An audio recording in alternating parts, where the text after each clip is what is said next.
And this is the Modor NF1 digital polysynth, 8 voices of polyphony, built inside a sturdy metal casing. There's wooden sides on it, or also for those who need it, there's a pair of 19-inch rack ears included by default. A quick look at the back side. We have classic MIDI in-out through connectors here. Then there's a pair of audio outputs left and right, and there are two pedal connectors, one for a sustain pedal and one for a modulation pedal. The NF1 is a digital subtractive synth, and digital, of course, that means that there's no analog circuitry inside, no analog filters or something. It's all digital synthesis. And subtractive, that means the classic setup, sounds created by an oscillator section, filtered in a filter section, and then at the end there's also an effect section.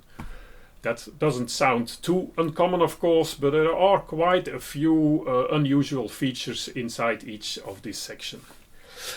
In the oscillator section, for example, you will find sawtooth, square wave, triangle wave oscillators, the common ones. But you will also find, for example, three noisy, tonal noisy waveforms that make not white noise, but noise with a certain tonal character. And that's very nice to put as a layer on top of another oscillator to give it a grainy character or something. In the filter section, we have a multi-mode filter with low pass, band pass, high pass outputs and crossfading between these outputs. It's also a resonant filter. But more uncommon, there's also a second filter, and that's a formant filter. And a formant filter that does vowel morphing between different vowels. Sounds a bit like filtering towards a human voice sound.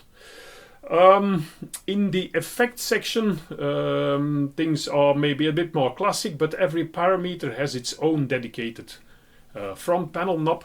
That gives you a lot of freedom, of course, to create your own effects. Maybe also worth mentioning, the NF1 has quite a extensive set of microtonal options built inside it for those who are interested in microtonality. So let's have a look what all this sounds like.